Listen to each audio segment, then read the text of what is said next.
बे जायगानि आइ आफा रायजो राजा बिदा फंबाय बिब' बिनानावफोरनि अनसायनाय आशीर्बादखौ आंनो नांगोन। आं बेनि थाखाय आर'ज गाबदों आरो बेखायनो आं दिनै बेहाय नुजाफैदों।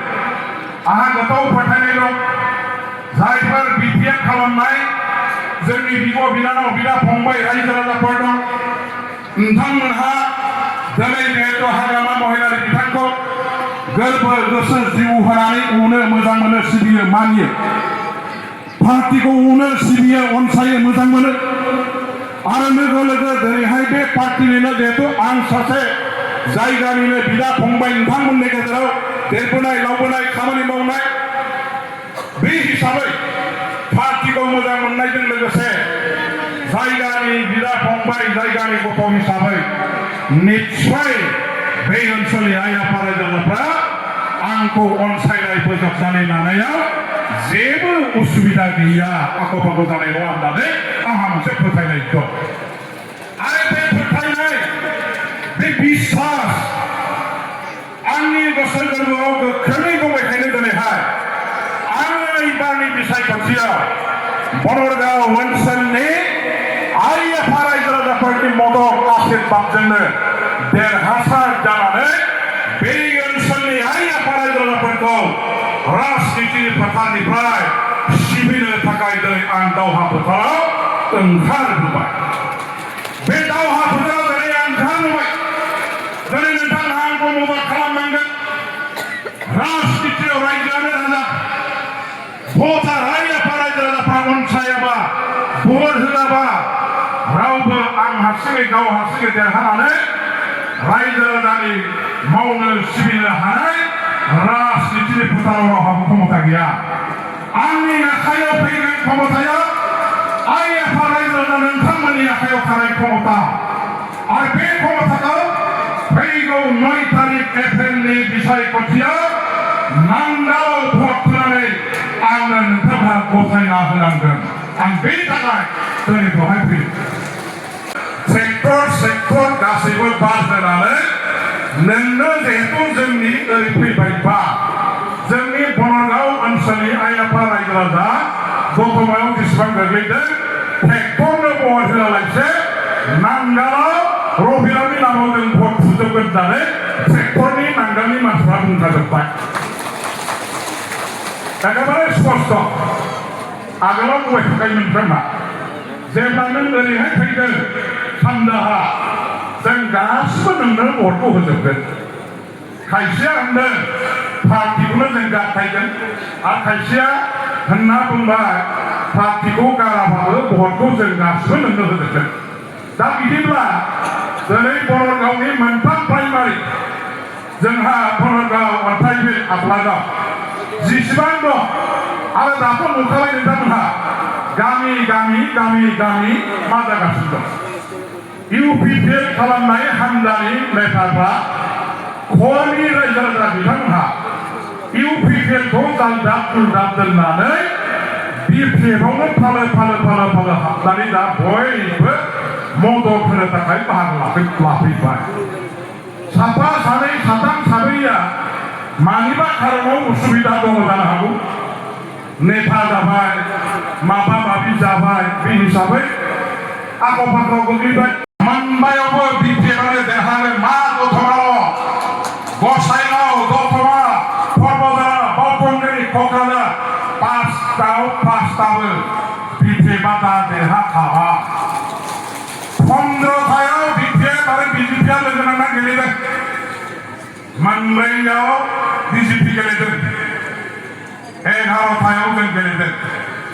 15था गासै समष्टि दं बिटिसिआव एमएलएनि 15थायाव 15थाबो दिनै बिपिएफनि दैदेननायाव एनडिएनि गासैबो बिजाथिफ्रा देरहानानै थांबाय। रावबो होबथानो हाला रावबो जोंखौ फेजेननो हानाय अबस्था गैया। हिन्दु मुस्लिम गासैबो बर' जोंखौ सोर फेजेननो हागोन? सोर हानांगौ जोंखौ फेजेननो हागोन नामा? सोर हागोन? रावबो हिम्मत गैया। कोई किसी का दम नहीं भाई, हमको हराने वाला कोई नहीं। हम किसी से हारने वाली नहीं, हम किसी से डरने वाले नहीं है। हमसे लड़ने के लिए कोई किसी में ऐसा दम नहीं है, सिर्फ हमारा ही दम। साथिता समष्टिजे बानायगोन होनना बुंबाय थादों। बेलाय मा? बेयो दाहा 2020 बिटिआर सुक्ति जानायनि सिगांनो बै समनि जोंनि मानगोनां हाग्रामा महिलारि बिथांनि दैदेननायाव जे बिटिसि सरकार दंमोन, बेवहायनो जोंनि आमोलाव जोंनि दिनावनो बे सरकारनि समावनो बिटिआर सुक्ति जानायनि सिगांनो मा खालामदों? 60टा MCA गोदान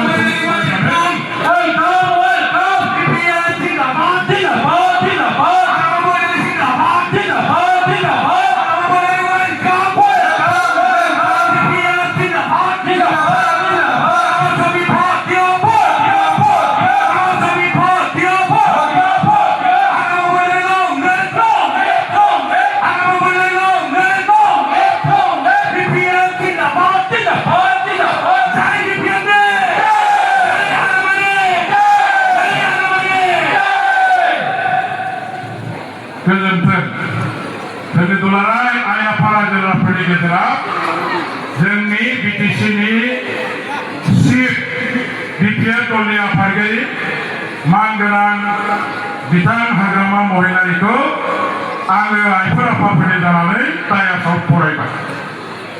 दा आं दहाय बुंदों 60टा समष्टिखौ जोंनि बै समनि मानगोनां हाग्रामा महिलारि बिथांनि सरकार थानाय आमोलावनो 2020आव बिटिआर सुक्ति जानायनि सिगांनो नैबे बिटिआर सरकारानो दानानै आसाम गभर्नमेन्टनो हरखानाय।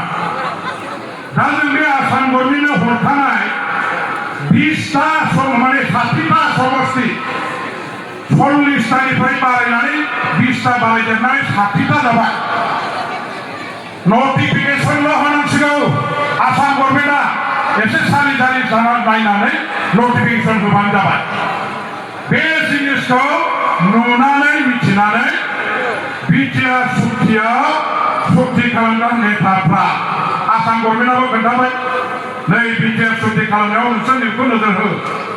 बे बिथां हाग्रामा महिलारिनि बिटिसि सरकारा 60टा समष्टि बानायनांगौ होनना समष्टि बानायनानै जोंनो हरखानाय दं। बे 60टा समष्टिखौ बिटिआरआव नोंसोर सोना लानाया मोजां। आसाम गभर्नमेन्ट भारत गभर्नमेन्टआबो बुंना होबाय। दा बिसोर मा खालामबाय? 60टा समष्टिखौ बिटिआरआव बानायनाय जागोन होननाय दफाखौ सोना लादों। बिसोर बानायनाय नङा बियो, दाबो जायाखै बियो। खिन्थु बानायनाया जोंनि दिनाव 2020नि बिटिआर सुक्तिनि सिगांनो जोंनो बानायखानाय।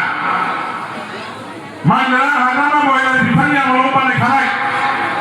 बे UPPNआ बेखौ नुफैनानैसो बिटिआर सुक्तियाव बेखौ सोसननानै लादेरदों।